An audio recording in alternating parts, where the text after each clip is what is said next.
You guys, if you haven't heard about Anchor by Spotify, you need to. It's the easiest way to make a podcast with everything you need all in one place. Anchor has tools that allow you to record and edit your podcast right from your phone or your computer. When hosting on Anchor, you can distribute your podcast on listening platforms like Spotify, Apple Podcast, and more. It's everything you need to make a podcast in one place. And best of all, Anchor is totally free. Download the Anchor app or go to anchor.fm to get started.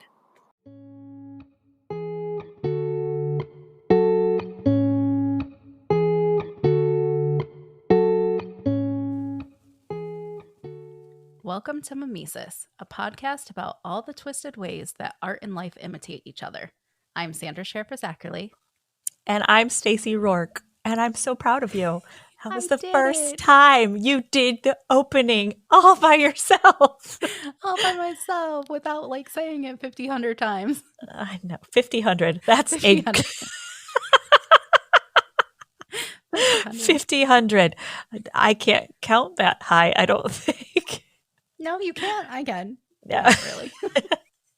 Well, to our listeners, Sandra has really struggled with the opening. There's a reason that I have done it in every recording up to this point, because those words just could not come out of your mouth properly. No, I even had them written down, and I just could not do it. I think what helped is that I wrote it down 50 times. Oh my gosh, that's the same trick that your grandmother used on me when I was in elementary school, so I would learn my states and capitals. I had to write them all 50 times. Ask me how many I can remember off the top of my head right now. How many? Not many. Not many. If I got a dozen, I'd be like, woo, that's more than I thought I was going to get. I couldn't do it. No, at the time, I was there. I was on point. The knowledge has since just seeped out of my brain. Anyways, this is going to be our first intentional mini episode. Yes. That one was fun. Yeah, Nursery Rhymes was supposed to be a full episode, but painkillers after surgery, that just made that one a hot mess. So, oh yeah. This one we will intentionally be keeping short. And yes, we realized, our first, 3 episodes, we had to re-record them. Yeah. And when we first did our Jaws episode, we kind of introduced ourselves. Yep. And when we re-recorded it, we didn't really do that. We didn't really tell much about ourselves. So we thought for this one, it would be fun to tell a little bit about our professional sides and do our own little mimesis of how we viewed our careers via the media. Yeah, before we were thrust into them. Or maybe after we were and could compare and contrast. Yeah. So that's the plan. Do you want to take the helm on this one? I will. I gotta stop doing this. I keep clicking my pen. Wait, I have one too. And it makes this really horrible noise. I gotta stop. My daughter has a pen that when you click it, a light comes on instead of it actually getting ready to write, and it confuses me every single time. I click it and I'm like, why are you lighting I found up? That pen when I was down there. Yeah, this is not. I was like, how do I write with this? Is this a laser pen? Why is that a function that a pen needs? Just whatever. Okay, so why don't you tell people a little bit about your professional side, my love? So, I am a chef. I have my culinary arts degree, and I've worked at lots of places. Including Disney World. Including Disney, at the Magic Kingdom, class of 2009, I think it was, for their college internship. Awesome. It's such a cool opportunity. I miss working with you.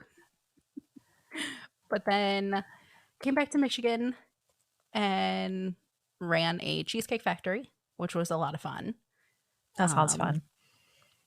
Then what else did I do? I worked at a brewery, which was a lot of fun. But for the most part, I was a overpaid babysitter. underpaid babysitter. Underpaid babies. Wait, hold on just a minute. You worked at a cheesecake factory? Like, not the Cheesecake Factory. Okay. No, it was Grand Rapids Cheesecake Factory. Okay. For a minute there, I was like, all these years, I thought it was like a cheesecake bakery and it was a cheesecake factory. Okay. It was it was bakery. like a mom and pop shop. The guy was from Cute. Vegas, moved to Grand Rapids, opened it. Yeah. And then I was the only worker there. I made all their cheesecakes.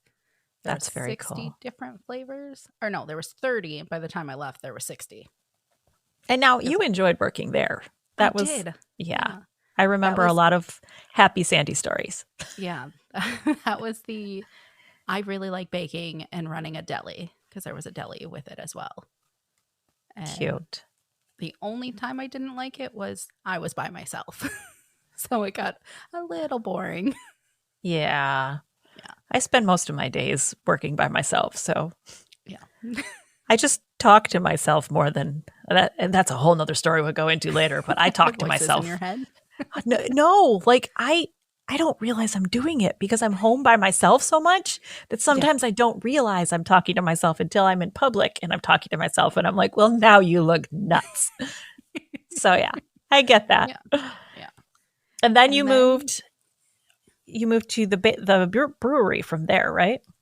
From there, I went to the brewery, and there I worked for about 3 years, I think it was, and really honed in my culinary skills there. And the really extreme fast pace. Like, even though Disney was extremely fast paced, the brewery, we did a lot of catering, a lot of sales. Like, it was intense. Like, we called Burger Mondays hell. Yeah. Because it seems Disney would be more of like an assembly line kind of process where it was. Yeah. The brewery, like, you guys are just knee deep in it. Yeah. The Disney, we didn't have a problem with staffing. And the brewery we had staff, but it was just so much so quickly. Yeah. And high turnover rate. All the equipment. Oh, yeah. Yeah. Yeah. Yeah. Disney, you had like 5 people working one station. And at the brewery, it was like one person per station. So, yeah. There was this Mother's Day that we worked with Mother's Day coming up that at the last minute, they decided to change the menu and put something on that we hadn't prepped. And mothers ate free. And Nicole picked the station. I love Nicole. Hi, Nicole. Nicole picked the station, and it was chicken marsalas. And that's all she cooked all day. I think we were on that line from 9 a.m. when we were trying to like hurry up and prep this dish because it wasn't supposed to be on there. And then we didn't leave the line until our replacements came at 6 p.m. Oh my gosh. Yeah. You had to be so hot and so sweaty and just so hot, so sweaty, had to pee, needed to just take a mental break because we got our asses handed to us. Yeah. And from that day on, Nicole had dreams about exploding chicken marsalas. So now, are there any other things you want to highlight, or do you want to? Yeah, from there, I actually went and became an executive chef and ran my own kitchen. Oh, that's right. Opening, like, brand new kitchen. I got to buy everything. That's amazing. Like, making the menu, everything. It was amazing. And to people listening who have never experienced your cooking, you're phenomenal. So thank you. It's true. It's true. Yeah. Like, it was a dream that I had wanted, that I wanted to open my own like cafe restaurant, and to be able to do that for somebody else kind of gave me the experience for when I do eventually open one for myself. Yeah. Yeah. And I see that happening for you. I see a cute little food truck with your name on the side. I see it. My, what is it called? Dream, goal, ambition kind of shifted a little. Like, it's not so much a brick and mortar restaurant. It's the food truck that's very mobile, that gives me the flexibility that I want. Well, and that's the rage right now. That's where things are moving towards. Yeah. So that's a great thing to have. You don't get that in the restaurant industry, hardly at all. You're working holidays. You're working the days that people want off, like weekends. Like, it sucks. Yeah. It's hard. It's like retail. The food industry and retail, those are just horrible for family time and holidays. Like if you want a family, no. Don't plan on going into the culinary field at all. Yeah. Yeah. Like, I was lucky as the executive chef that it was Monday through Friday, 6 a.m. till about 2 to 3 p.m. I was extremely lucky for that. Yeah. But it's not the norm. And that was a whole lot more stressful for you, too. I do remember that when you were working there. Well, I mean, I just had a new job. We bought a house and trying to plan the wedding. There was a lot going on. Yes, there was. But the wedding was beautiful, so it was. Thank you for all your help. Yeah. You made it great. I just showed up. No, you didn't. You made the little Disney moment happen. I did. I made a magical Disney moment for her where I was her fairy godmother. And I had a little apron I put on her that was Beauty and the Beast. And I had turned my husband and one of the other bridesmaids into my little mice that had to help me make wishes come true. And then her husband came out with a red rose and they danced to Beauty and the Beast together. And it was just absolutely adorable. It was super cute. You also had Lumiere. Oh, yeah. I got her a replica of Lumiere. And I told her, I was like, dude, you have no idea how hard it was for me to give this thing up. It's so cool. And then there was the whole afterwards. You were like, I need you to appreciate this. And we're both drunk and there's a picture of it. There is. 2 incredibly dressed up women looking fantastic. We were holding Lumiere between us and both of us looked so serious in that moment. Like it was this golden child that we were discussing. And that's a great picture. Funny. We should put that on our social media so people can see that picture because it was so funny. Yeah. Oh, goodness. So tell us a little bit about yours and then we can compare them. Okay. Well, let's see. Over a decade ago, I wrote my first book while I was trying to find a way to keep myself sane while having 2 babies at home. I had my kids are 17 months apart. So I had a newborn and a 17-month-old. Mm-hmm. I intended to go back to work. I have a marketing degree. I was working in sales. I intended to go back to work. And then I got pregnant again. So then it was, okay, well, I guess I'm going to stay home for a while. And I think that was probably one of the best things that ever happened for more than one reason, because I got my 2 babies. But also because writing is something I've done since I was in elementary school. And being home with them and needing a creative outlet for myself, I started writing. And it just felt like a light went on, and it was kind of a, why haven't you been doing this all along type of thing? Yeah. It just felt right. Well, so that was when you told me that you wanted to be an author. Really? Like, yeah, I came out. Do it. I came out to everybody. Like, I was closeted as an author for a long time, and then I came out. And I was like, please, please, please, please, just do it. Yeah, and now I have over 30 titles in my catalog. Yeah, I have over 30 in my catalog now. Yay. I briefly, and I say briefly, it was about 4 or 5 years, I did own a small press publishing house, which I think I told you this the other day. I thought it was really cool because my publishing house was called Anchor Group, and the platform we use for our podcast is Anchor. And I was like, that just seems kismet, seems perfect. So I owned a publishing house for a while, and then I just started, that closed. It went full circle. I felt I had done all for those authors that I could, and I set them free into the world. Yep. And from there, I then launched a book event that we were doing annually in Michigan, in Frankenmuth, Michigan, but then a pandemic hit. COVID had to happen and our plans. So what would have been year 5 of the event, it's called Once Upon a Book in Frankenmuth, Michigan. That was right before or it was right as COVID hit that we were supposed to hit year number 5. So now this year 2020. this year we're coming back together, and this is going to be our 5th year, and we're very excited about it. And I'm so excited. I can't wait. It's the best party ever. Thank you. So that's a little bit about me. I'm author, publisher, event coordinator, all things literary. Amazing at every single one of those. Oh, thank you.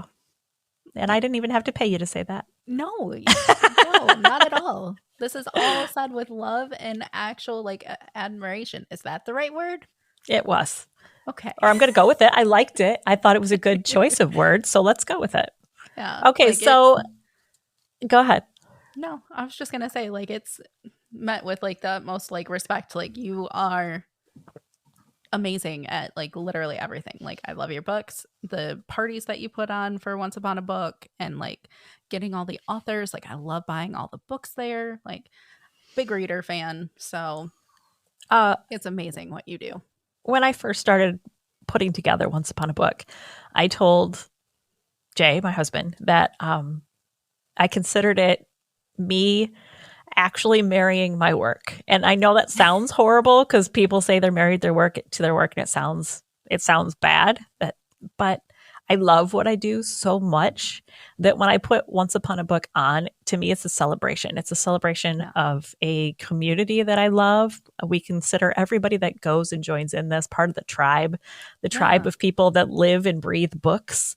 And everybody just cares for each other, and they're all there for a mutual appreciation of the written word. And damn, it's just fun. It's just fun. Yeah, it really is. And the tribe is amazing. I volunteer and help you out with it. And it's all the volunteers are amazing. All the authors that come and sell their books are amazing. It's great. And then I get to get all of your books that I realized I don't have because I have all of your books on ebooks, but realized that somehow between the shuffle of moving, I don't have them all anymore. One of my favorite things to see at Once Upon a Book is the readers that come with a cart. Yes. And not just the cart. They have to take the cart back to their room and empty the cart and come back so they can get more books. And that blows my frickin' mind. But it's just amazing. I love to see that. It's how are you getting all that home? They're we're shipping it. Yeah. Please tell me that you're not going to try to carry that on the plane. Right. That's heavy. Right. Okay, so let me ask you this. Before you became a chef, was there anything in particular, TV, movie, anything like that you looked at it and went, I want to do that? Oh, yeah. Yeah. So it wasn't actually being a chef. It was being a baker. Yes. Okay. You told me to get a degree in something. I did. You did, because the college that I went to did not offer a baking degree. They only offered a baking certificate. So you told me you need a degree in something. So I went culinary arts and still did some of the baking classes that they offered and really fell in love with being a cook and a chef. And so the one movie that sticks out in my head was The Perfect Man. Do you remember that movie? Oh my gosh, it sounds familiar. Who's in it? Hilary Duff in it. Oh, no wonder you loved it. You were obsessed with her. I was. My husband used to call her Hillary Dork in front of you just because it drove you crazy. Uh-huh. I wanted to be like her mom, which I can't remember the actress name that she was, but the whole movie she's just decorating cakes, and that's what I wanted to do, is decorate all the beautiful cakes that she was making. That was just the fantasy. Yep. Now, go ahead. I was going to say, and then as it shifted, when I fell in love with cooking, it became the movie Because I Said So with Mandy Moore. Okay. I'm going to nod like I've seen these movies. You and I watch such different things that I'm like, I'm sorry, was there? Okay. This was. I'm not a rom-com girl at all. Yeah, this was back when I was in high school, my senior, sophomore year, or no, freshman year of college. So okay. I was young, but I wanted the catering company that she had. Okay. It was just the way that they showed it was amazing. And I was like, I want to do all this. I want to go to the parties. I want to have fun and be like having my work showcased. Yeah. I worked in catering for a while, and it is fun. It is fun. I had a great time. I catered weddings for a company in Michigan. I don't think they're even open anymore, but yeah, I got paid to go to parties. It was a lot of fun. And then you party with the people afterwards. That's the funnest part. Exactly. Yeah. Exactly. And the bartenders are really nice to you. They're like, you seem to have a stressful day. Here you go. Yeah. Yeah, I never left without at least 2 drinks. So it was called, the catering company that Mandy Moore had on that show or the movie was called Good Enough to Eat. And it was really cute. And I didn't have my first boyfriend then. So, yes, I was a freshman in college and never had a boyfriend. And so, like, that's where I was like, oh, I can fall in love there. Blah. Aww. That's a whole conversation for another day. Yeah. We'll do an episode about first loves and we'll talk about him then. But that's where I was like, I can have the company and meet the guy of my dreams. Cute. Yeah. Cute. And now that you've worked in the industry, is there anything that you've seen, like TV, movie, anything like that more accurately portrays it in your mind of what it's really like to run a kitchen? No. They Maybe still like have Kitchen Hell's Nightmares. Kitchen. Yeah. Hell's Kitchen. Yeah. Not necessarily Hell's Kitchen, but like Kitchen Nightmares. That is I don't know if I've seen that one. Okay. Yeah, it's still Gordon. But yeah, no, people yelling. I love left him and right. so much because he screams at adults left and right, but with kids, he's so sweet and it just melts your heart. Yeah. He is like amazing. Like I would love to work under him and just pick his brain and like get that knowledge, but I don't want him yelling at me. Yeah. I would cry. Oh, I would definitely break down and cry. I want to learn. Stop yelling at me. Yeah. I'd be in the corner crying like, I need to go home. I changed my mind. Yeah. Do you watch any of the oh my gosh, my kids and I are obsessed with them. Like at Halloween they have the oh yeah, like the Cupcake Wars and that kind of stuff? Not the Cupcake Wars. It's the one where they make giant scenes. They make giant Christmas scenes and they make giant Halloween scenes. I can't think of what it's called, but yeah, I've watched a few of them. The great, I can't remember, the Great Halloween Bake Off or something, but they make like entire people and monsters out of Rice Krispie treats. And oh my gosh, we love this. Oh, and that's the thing with those shows is you watch it like you absolutely could do it. Yeah. I watch those shows and I'm like, I could totally do that. No, I couldn't. Yeah, like Chopped, the show Chopped? Yes. Like I'm always like, oh, I could do that. And then I actually know somebody who was on there. Really? His twin brother, yeah. And he's like, no. I was like, okay. No. Yeah. Oh. The other one that like really like gave me the false perspective of like what I thought it would be and what it actually turned out to be was Anthony Bourdain, his No Reservation series. Yeah. Because I always wanted to travel and try everything. I thought that was like the chef's life, was that you could travel a lot and try a lot of different cuisines. And that's not the case. That didn't work out for him so well either. No, not so much. It's so sad. So sad. It really is. He was amazing. Yeah. Yeah. Tragic. Yeah, that would be nice though if you could just travel and eat food. Oh, yeah, that would be the life, but that takes money that I didn't realize that you really needed because I was young and that's how I felt about Josh Gates. He does all those adventure shows and he goes and does all these crazy adventures and he just injects his own snarky humor. To me, like I'm going, wait, so you travel and you're just sarcastic the whole time? Sign me up. I could do that. Right. Okay. Apparently there's not a big market for that. Okay. No. I wish there was. I know. Okay, so what was your take on authors before I became one? Right.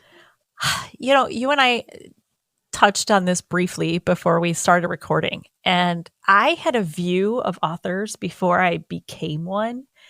And in some ways, it was very authentic. In other ways, it was totally not. But I don't know what formed this. I couldn't put my finger on like a movie or a TV show or anything. Yeah. But in my mind, I saw authors as incredibly pretentious people that were like wearing tweed coats with the suede elbow patches and, very snooty. Yeah. And I remember your grandmother, my mother, suggesting to me, because I love to write since I was little, that I become a writer. And I remember thinking, oh my gosh, that sounds exhausting. Coming up with creative ideas all the time. Holy crap, that sounds exhausting. Yeah. And now that I'm more than a decade in, I have never met any author that was wearing tweed with elbow patches ever. I've been lucky enough not to meet any pretentious authors. So can somebody please that's going to Once Upon a Book please wear a tweed wear a tweed jacket with please. No, if you've been to any literary events, authors are not pretentious. As a matter of fact, that group can get down. Holy crap. They can cut loose like no other. And one of the reasons I love the literary community.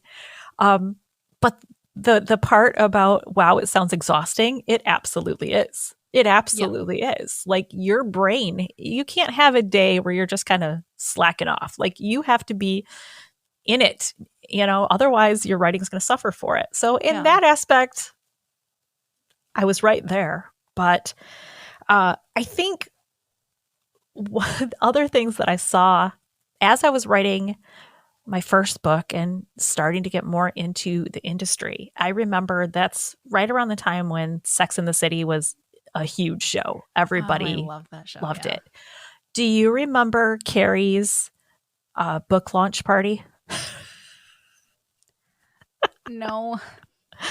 She has this huge party. I mean, like all of New York society is out for this big party. She is dressed to the nines. She descends this curving staircase to, the applause of all of her guests. It's this great magical moment where everybody just, oh, there she is. Yeah.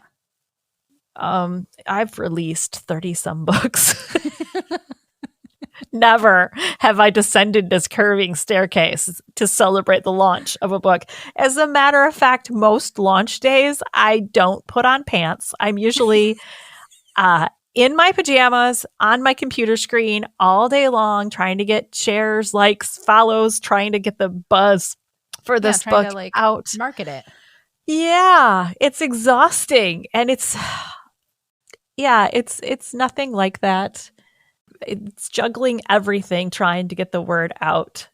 Maybe someday, I don't know how, maybe at book 50, there will be a grand staircase, but I can make quite that happen there. for you. At some we get point. to do it with the podcast. Oh, that'd be great. I would love that. We can both come down staircases waving, doing the princess wave, the elbow, wrist wave.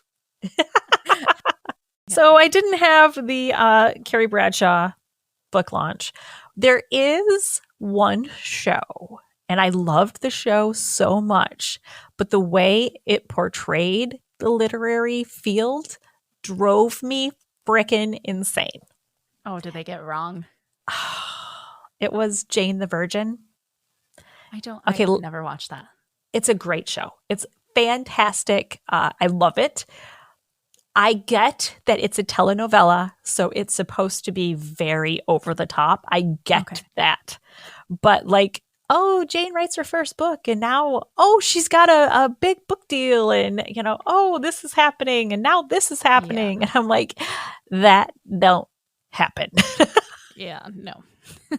It's just, she just tumbles into all of this and it's, I'm not saying it's never happened for anybody. I'm sure somebody has lucked out and got a book deal like that. But yeah, large part, that's not how that goes. And watching it, like usually I'll watch a show that I like and then I'll watch it again. And some of those episodes I just have to skip over it because I'm going, you know what, don't tell new and aspiring authors that that's how it goes. right. You know, because then they're just going to get let down, and that's not yeah, fair to them.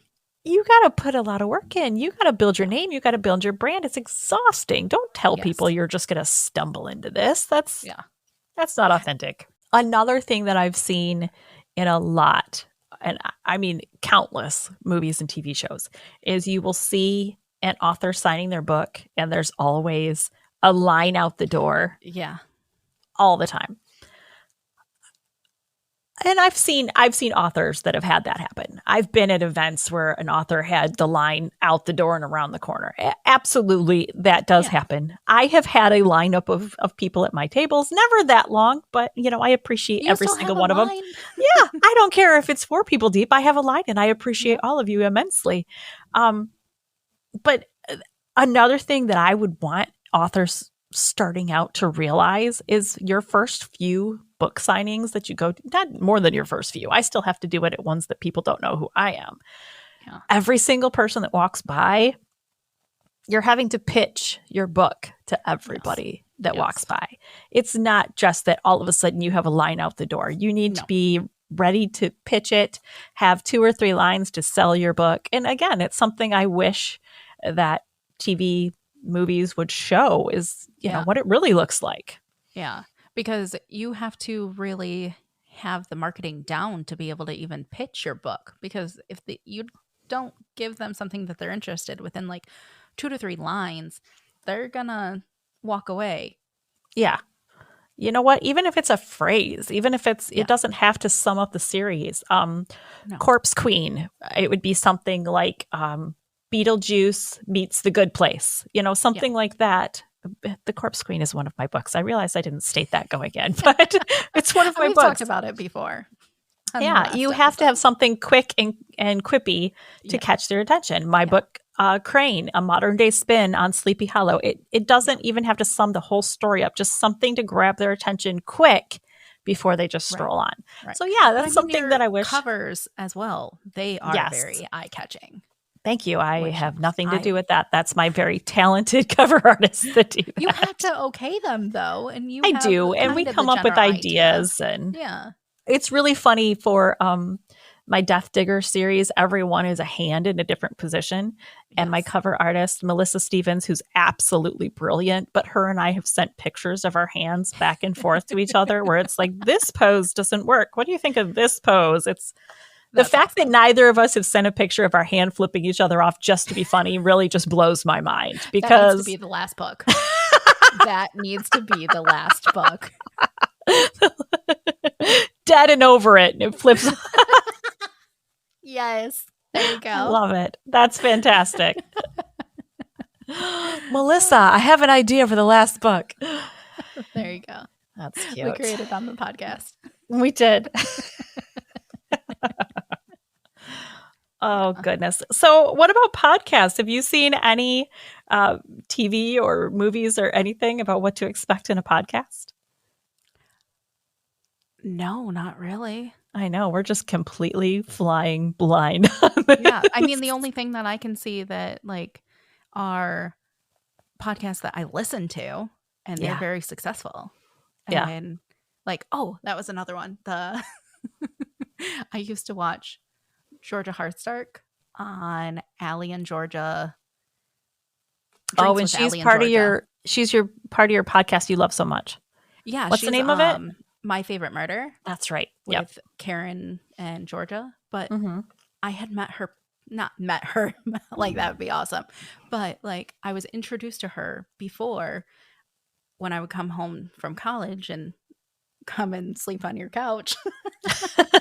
You had TV. It wasn't a couch. It was a futon. But I would come and watch TV because I didn't have TV, and you had direct TV at the time. So like, oh my gosh, the broke college student life. Yes. So I would watch the Drinks with Allie and Georgia, and it was Like, I thought I could make these drinks when I turned 21. And some of the drinks were the most disgusting, vile things ever. Like what? Do you remember any of them? Oh gosh, I like tried mixing everything. Like rum with like Bailey. Like it was bad. Oh, yeah. that made my stomach roll just thinking about it. Yeah, like I didn't know what I was doing. And then with culinary school, we had to take a bar and beverage class. Mm-hmm. And then I was like, oh, I get it now. But I was underage on that one and got pretty drunk and I had to retake the class. Oh, no. That time I knew not to drink. Oh, wait, don't actually drink everything that you mix. Just dump it out. Yep. Oops. We are not condoning underage drinking. Not at all. Not at all. Okay. I was just going to say that would,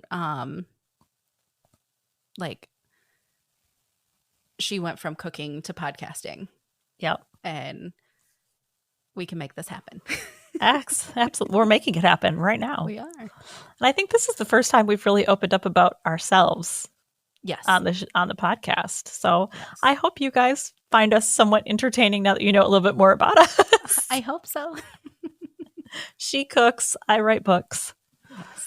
That's what we do. And then she comes to my house and I cook for her because that's the maternal side of me is I feel the need to let her sit so she can be cooked for a little bit. Yeah.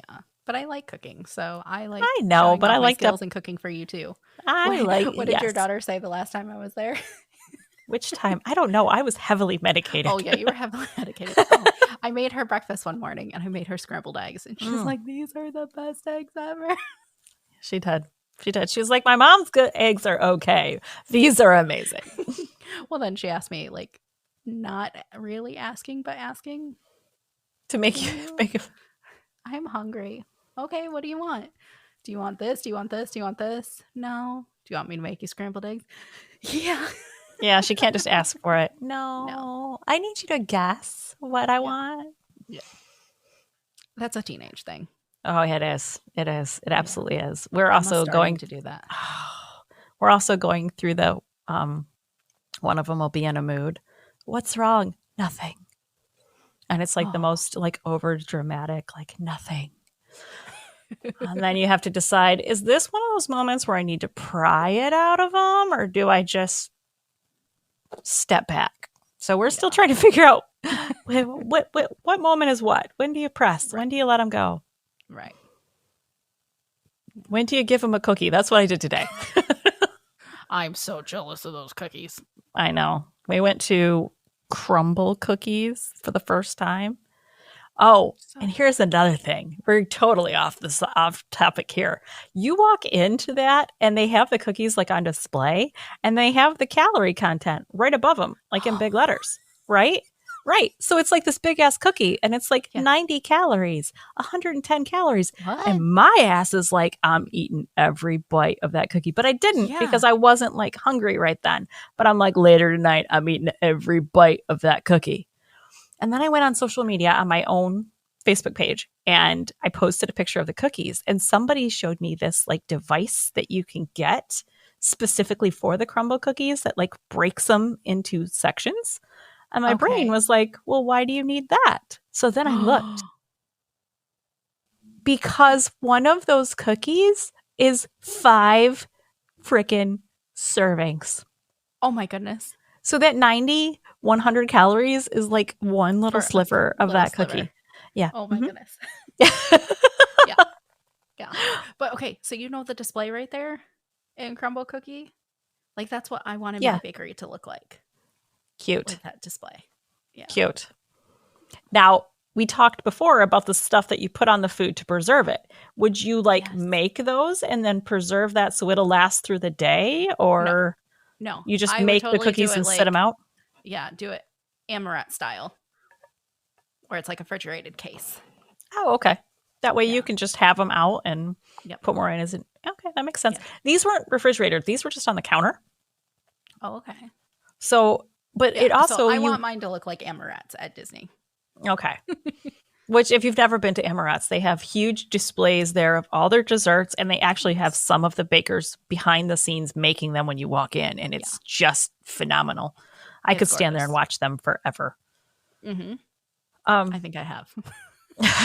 Well, Crumble, when you walk in, you don't even order at the counter. There's like 2 screens over on the wall, and you go in and type your order in over there. See, I've never been. I didn't know how it worked. Yeah, and then you walk over to the pickup counter, and they just say your name and hand you your box of cookies. Oh, nice. So it was really good. I didn't need to know the calories. I kind of wish I didn't. Yeah. Now that I do, I'm like, oh, I can only have a quarter of that cookie at a time. Good to know. Yeah. All right. Well, I think we've given people a little bit more insight into us. If you listening want any other questions answered within reason, we're not going to get too crazy personal. Yeah. Message us your questions. You can find us on Facebook at facebook.com/The Mimesis Podcast. You can find us on Instagram at The Mimesis Podcast. You can find us at The Mimesis Podcast at gmail.com to send us a message directly, or our beautiful website that Sandra designed at mimesispodcast.com. Did I get all those right? That was a lot. Yes, you did. Yeah. All right, cool. Whew. You didn't say backsplash this time. I did. And we didn't correct that either. One of these episodes, if you listen really closely, you can hear me say backsplash. Yep. I think it was the Jaws episode, so it kind of fits in. It makes it sound like I was on theme, but we'll go with the fact that I was on theme and I didn't just totally. Well, that you just had surgery too, so. I know. I was so medicated. Oh, goodness. Yeah. So if you have any questions for us, we'd be glad to answer them for you. Yeah.